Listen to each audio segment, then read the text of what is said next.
has been moving from the technical expert in the room, the one building the models, to now the one building the systems and teams that scale beyond me. And that's been a key part, kind of my GoBundance journey too. The shift from operator to executive has probably been the hardest and most important evolution of my career. And I kind of look at it as my third chapter of my life. The first chapter is working for someone else. Second chapter is kind of building something and doing it yourself. And the third is managing something as it builds. And that's what I'm really focused on right now, is building institutions that outlast personalities. You're asking yourself, why am I doing this? Smart people would know how to use all these different tools. They start with something small. And never get your entire organization if you don't pull off operations. Don't give up. It can be as small as that. I think you guys are going to have our last today. What is going on, everybody? Welcome to the Delegate That podcast, where we discuss the art and science of delegation, business management, and leadership. I am your host, Adam Labar, and today I am looking forward to a conversation with Chris Wilson. Chris, also a former GoBundance guy, so a little bit in common there for sure. So, Chris, I'm looking forward to having a conversation and learning a little bit. If you can, please go ahead and introduce yourself and tell us about your business. Yeah, sure. I'd be happy to. So I'm CEO of two companies, EyesOver Technology and Stratus Intelligence. And, I spent most of my career in political data, polling, predictive analytics. In fact, in 2021 or 2022, after the 2021 Glenn Youngkin for Governor of Virginia campaign, I was named Pollster of the Year by the American Association of Political Consultants. So I've worked on presidential campaign, gubernatorial races, Senate races, helped elect over 30 members of the Senate and governors. And it's been a big part of helping candidates, organizations understand public opinion and win. And for years, that meant using traditional polling, surveys, models, crosstabs, the whole infrastructure. But over time, I began to see that was not enough. Polling was not enough. In fact, it was a bit of a trailing indicator to what I was seeing online. And I'll give you an example. In 2016, I was director of polling, analytics, and digital strategy for the Cruz for President campaign. And we would spend, over the course of the entire campaign, we spent millions of dollars on polling. Yet I would see Google Trends be more accurate than our internal polling was whenever it was predicting what would happen on election day. I first saw this in the Iowa caucuses, and it repeated itself in New Hampshire and South Carolina and Nevada. I started, you get punched in the face a few times by the same facts. You begin to realize that something weird is going on. And so what it also showed me that political campaigns are less about, if you go take a picture of a river, you can kind of get a few ideas from the river, from the white caps or what direction, maybe there's some leaves or something in it. You can kind of figure out which way it's going and kind of figure out how fast it is, but it's still a static picture. And I really wanted to know more about how a race, or in the case of more your listeners, how a business was developing and how they were communicating and how that was being received in real time. And that realization pushed me into the use of real-time sentiment analysis. And this is, I won't bore your listeners with a lot of the academic research around it, but I began reading about this during the Cruz campaign to try and find out how I could take what was being discussed online and analyze that. And so initially we utilized machine learning algorithms for that. And we would take all what was called the fire hose at the time from Twitter and feed it into machine learning and utilize sort of an ensemble suite to try and ascertain where races were and how they were developing. And then it was really a God thing. In January of 2024, I was invited to serve on a panel or speak on a panel to a retreat of a bunch of members of Congress. And the other speaker was a guy named Brad Parscale, you may have heard of. He ran digital and data for President Trump's campaign in 2016, managed his campaign in 2020. And in 2024, he was running the Super PAC. And Brad starts telling me about this artificial intelligence-driven sentiment analysis platform that, when you do what I do and you're kind of Pollster, you roll your eyes, say, yeah, it's great. I'm sure it's nice. But then we started talking on the phone about it. And he started sending examples of it. And I had an example one time in October where I'm polling for an incumbent member of the United States Senate. And there's a rally that takes place with, and many of your listeners who follow politics may have heard about it. It's where Beyonce goes in and does a rally for Kamala Harris, but she doesn't sing. She just gets up and talks a little bit. And all of us who are watching it politically kind of roll our eyes about it. But then Brad calls me the next morning and shoots me the number, says, hey, man, you're in trouble. This because our opponent was up on the stage too. You need to do something about this. And he gave me some ideas, and we actually executed on those ideas because I figure, whether he's right or whether he's wrong is irrelevant. What matters is whether or not we do something about it and we take action. So we took action. 2 days later, he calls me and says, you're fine. You fixed it. And I'm like, man, I don't know what you're talking about. We were never down. My polling's coming up. We've been up the whole time. He goes, whatever. I don't have time to talk to you. I'm trying to elect the president here. And he kind of hangs up. The next day in our polling, we're down. 3 days later, we're back up. And it sort of clicked for me finally. Again, you get punched in the face enough times. Polling is a trailing indicator, and measuring online sentiment is a real-time indication of watching that river. Or to put it in sports terms, I'm a college basketball fan. Have you ever sat in a game? I see you got a bunch of Patriot stuff behind you. Have you ever sat in a game where you may have been leading on the scoreboard, but the momentum on the field is going against you? And that's what EyesOver does. We use artificial intelligence to track narrative flow, audience structure, and message pressure in real time, the momentum, if you will. So instead of waiting for a couple of weeks to measure a survey, ask some questions, put it in the field, get the responses, what we do is we show leaders shifts as they're happening. And it's across digital conversation, it's across media, it's across voter, consumer reaction, targets. So personally, my biggest transition, to answer your original question, sorry, I'm off on a tangent. This is wonderful. Keep going. Has been moving from the technical expert in the room, the one building the models, to now the one building the systems and teams that scale beyond me. And that's been a key part, kind of my GoBundance journey too. The shift from operator to executive has probably been the hardest and most important evolution of my career. And I kind of look at it as my third chapter of my life. The first chapter is working for someone else. Second chapter is kind of building something and doing it yourself. And the third is managing something as it builds. And that's what I'm really focused on right now, is building institutions that outlast personalities and creating decision-driving intelligence that gives leaders, whether they're political leaders, whether they're corporate leaders, whether they're international leaders, an edge in competitive environments. And that's what those two companies do together. Fantastic. So that was a whole lot there. And I loved as a guy who's a fan of politics, it's fun to kind of tie that into the business side. There are a lot of similarities. They really are. Yes, they really are. I mean, it is when you're tracking the trends and you're trying to figure out what to do in your business, I mean, it's very similar. You are kind of a campaign is running a small business. So do you feel overwhelmed with mundane tasks that eat up your valuable time? It's time to reclaim your schedule and focus on what truly matters. Get your time back with elite remote talent without a time zone hassle. Delegate $10 an hour tasks to focus on more $1,000 an hour tasks. Schedule your free strategy call at wisevas.io. So I'm very intrigued on what it is inside of this AI side that you do. Like, how is it that you're setting something up? If somebody were to come to you and say, hey, I've got this business, I'm really trying to figure out how to analyze the trends in, let's say, manufacturing in my area or whatever it is. Like, I really know that I need to do something. Like, what is it that you guys would sit down and talk about? Yeah. So when most leaders want to understand their market, they look at dashboards that tell them what already happened. I get asked all the time, how does it compare to Meltwater? How does it compare to Brandwatch? How's it compared to Sprout? And I would say those are great tools for a marketing analyst. Social listening tools show mentions, polling shows snapshots, PR reports show impressions. That's all the rearview mirror. What was built at EyesOver, and it was built by a guy who was a professor of computer science and sociology, kind of a weird combination, is a real-time decision intelligence platform that, again, measures momentum, not mentions. And we use artificial intelligence and neural language processing to ingest all that data to analyze millions of data points across digital conversations and media. And so we track, again, narrative shifts. We track issue salience. We track message resonance. We track support gained and lost. I got to say, I do work for a cell phone company. It's what's called MVNO. They're one of the smaller that operates on all the different networks. And the ability to see how they are competing, actually track them versus their opponents or their competitors in that space, like it is a political campaign. We show trend lines. And we can look at where pressure is building before it shows up in polling or revenue or customer churn.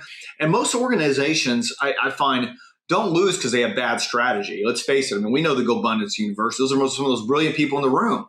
But, some of their businesses sometimes have problems. And that's because they lose because they don't see the shift early enough. And we help leaders see the shift when it's still small, when it's still just barely beginning.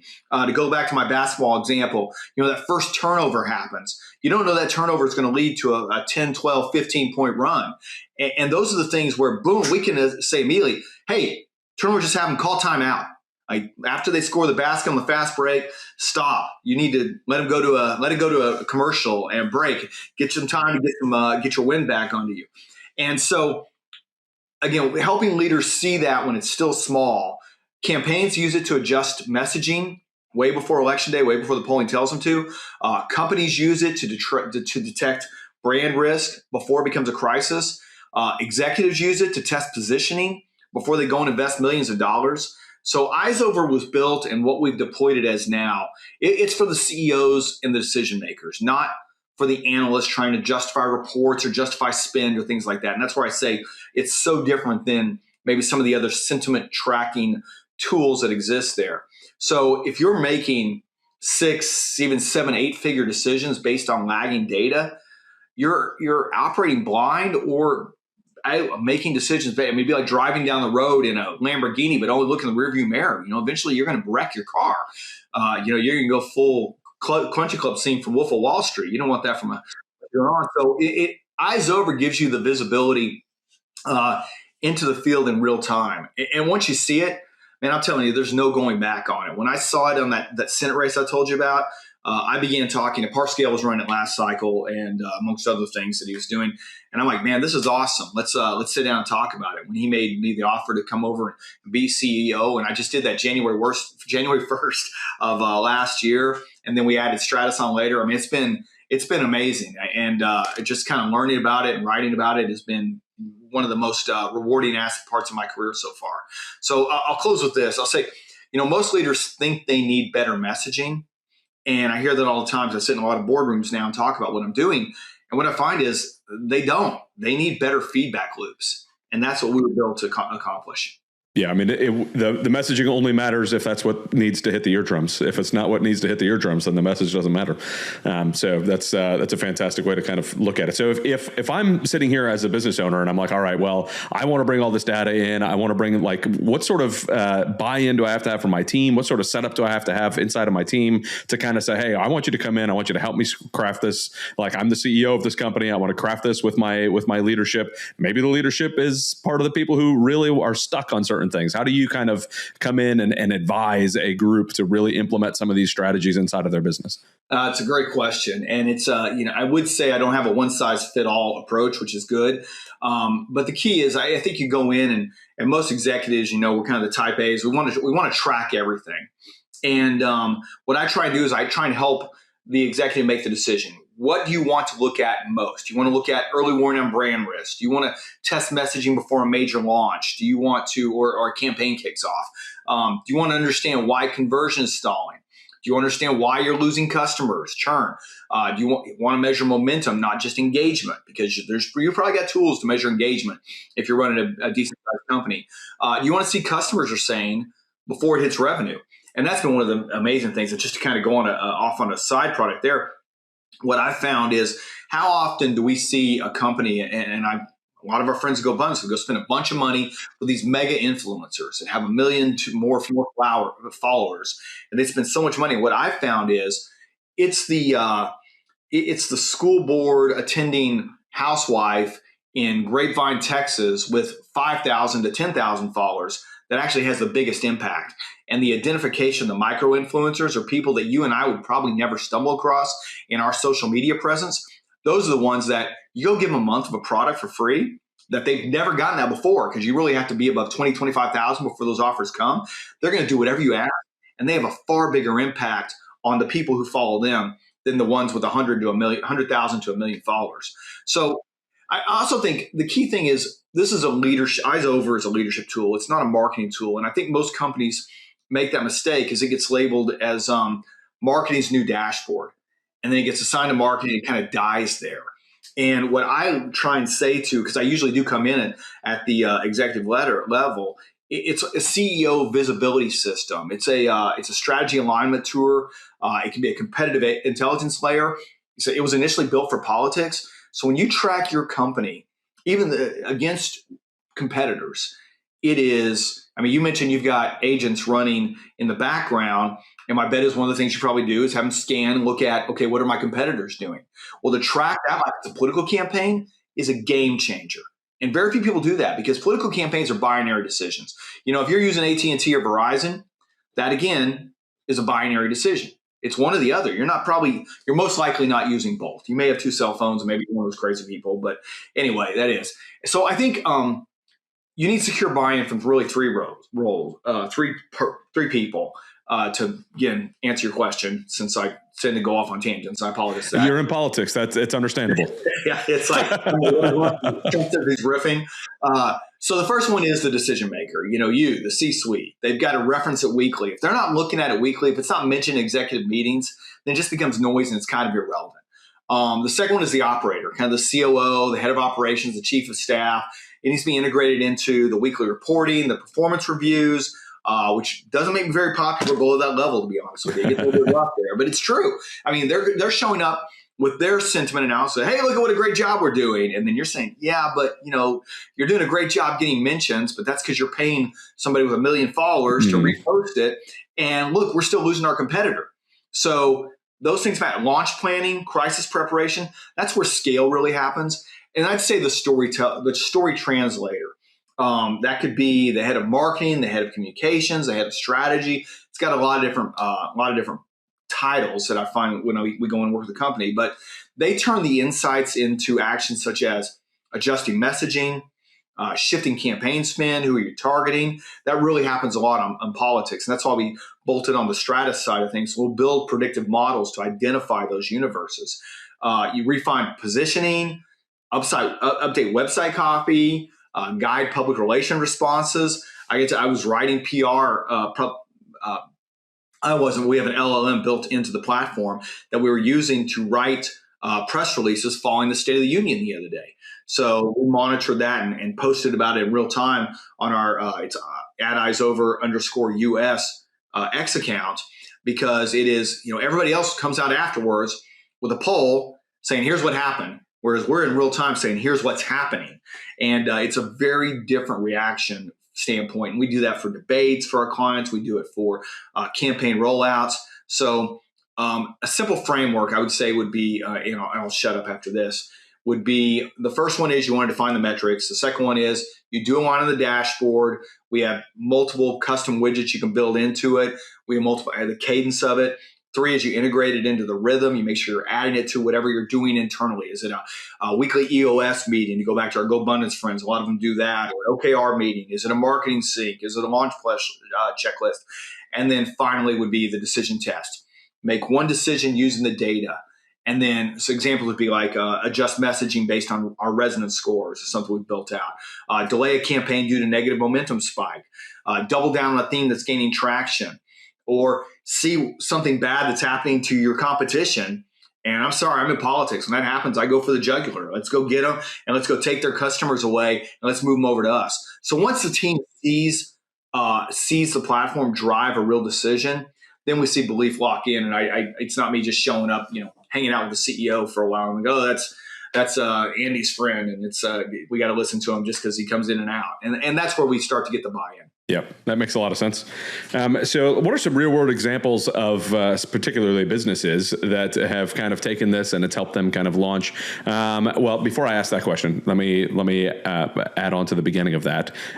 What size companies are you typically going for or are typically going for you, I should say? Are we looking at like that 1 to 10 million, looking at the 10 to 50, 100 to 200? Like what size companies are we looking at? And then, what sort of results are folks doing when they actually do that third part of that third part about it, integrating it into the rhythm and letting that head of strategy do their job? So all of the above on the company side of things. It just depends on. I mean, it's not built for a hobby business. It's built for like a decision maker business. So founder-led growth companies, I'd say mainly in the 5 to 50 range. 50 million would be the use case. There would be brand positioning, market expansion, message clarity, competitive intelligence on with mid-market, which I'd say be the 50 to 500 range, would be reputation monitoring, product launch optimization. We just did that around a cell phone product I mentioned earlier.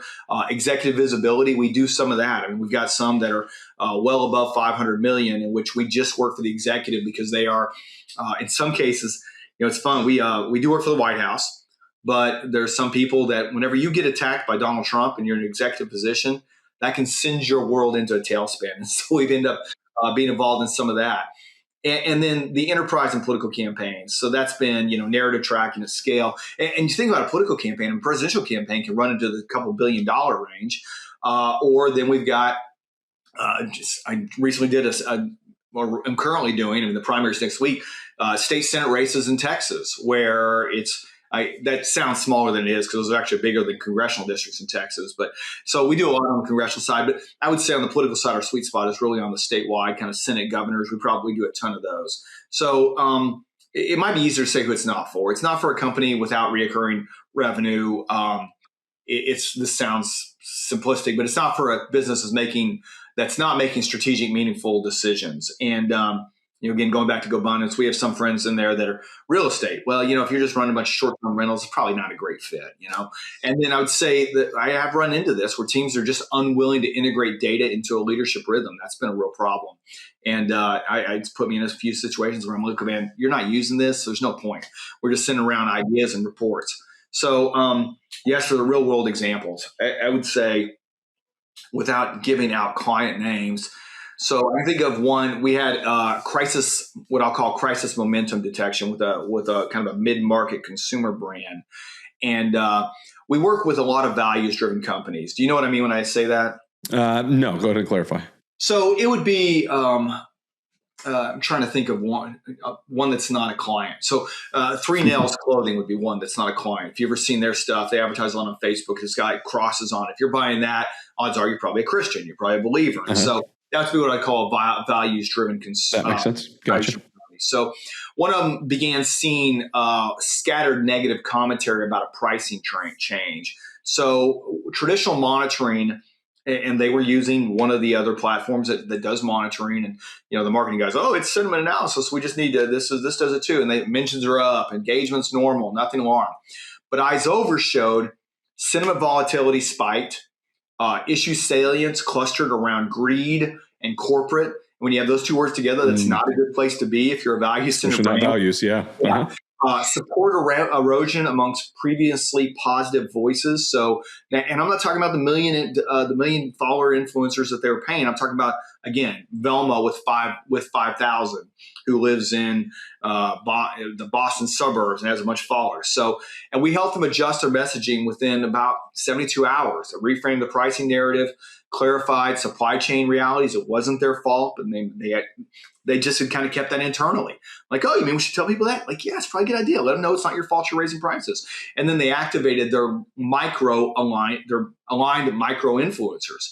And so the result was negative momentum flattened before it was picked up in the press, because these companies do get followed in the press, probably punching outside their weight there.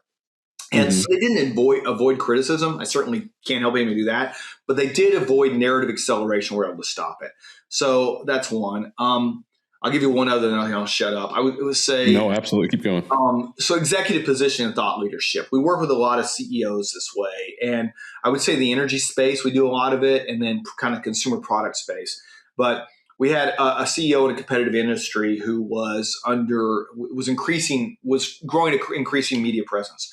So what we were able to track for him, it was a he, is what themes were building trust, what themes were polarized, and which audiences were gaining and losing support. So we literally look at that every single day. If you see something good about the Patriots one day, and we work for some sports teams, the next day you say something bad, we say, hey, look, we lost somebody. We measure that in mass, and we do track that over time. So instead of just chasing impressions, we help them optimize for support gain versus lost, narrative alignment, and then audience expansion. So within months there, we were able to increase their favorable share of voice, or reduce backlash spikes, and then help more consistent momentum trajectory, because that was the idea. Wanted to grow, wanted to be able to be the face of the brand. So it shifted from posting content, which is kind of where his team was. Hey, let's go put some more messaging out, to what I would call engineering narrative growth, doing it on a widespread basis. And that would be, and then we've done a lot around product launches, but with growth stage companies. So I was trying to think from a standpoint of just like our World and GoBundance members that we've done. Those would be the ones I'd say fit into the most of it, though. The product launch stuff would be helping, working toward conversion, and just measuring message resonance before they spend. That would be around the product launch aspect of things. So this is one of those things that when folks start thinking about delegating or managing the business side of the house, they typically think about, how do I delegate inside of my company? But oftentimes we could delegate outside of our company to folks who do this well better, that have an expertise in things that are beyond what our teams are typically capable of. Because this sounds like an extremely powerful tool for a company that's really trying to launch something, who is trying to overtake some maybe bad news, or so maybe take over some other companies in the area or whatever, or trying not to get kicked in the shin by some other companies in some cases. So I love what you're doing. This is again, because I love politics and I love business, so this is super intriguing to me. This is a lot of fun. So all right. So if somebody's listening to this and they're thinking to themselves, man, I would really love to talk to Chris. I'd love to know more about this team, the EyesOver Tech or Stratus, whichever one, or both. Like, apparently it sounds like they're pretty married. So what is the best way for folks to reach out to you, and how would they actually want to start this process? So our website is EyesOver.us. You can go there, fill out a form. You can go to email me directly, csw@EyesOver.us. Is probably the two easiest ways to get to us. And then I would encourage your listeners. We have a free weekly report that we put out. I only encourage those who are right of center to read it, because it's going to make you angry if you're left of center, because it's meant to advise those on the right. And you can sign up for that on our website, or go to it's actually pinned on my X account right now. Well, I can get that. My X account is at Chris Wilson QED, which stands for Qderatum. It's a demonstratum. It's a Latin term from kind of like, yep, I demonstrated it's true math, ones and zeros. But EyesOver.us is going to be the best way to find us and to go there. And that's the reach out and love to work with you. And again, sign up for the weekly report. I think you can find it. Certainly you would find it interesting, because we do mix business in there quite a bit too. Yeah, I promise you got at least one more subscriber to the weekly letter, because even if nobody else listens to this and it falls off to the face of the earth, I promise you I will be signing up for it. That sounds awesome. Chris, I love what you're doing. I really appreciate it. Thank you so very much for jumping on the podcast. Obviously, the tech side of the house, the AI side of the house that you guys have built out, it sounds amazing. So anybody listening, CSW@EyesOver.us or EyesOver.us. Go check that out, or reach out to Chris. It sounds like there's a wealth of knowledge and tools out there that'll be able to help you out. So thank you very much, Chris. Thank you everybody for listening, and we'll see everybody on the next show. Thank you.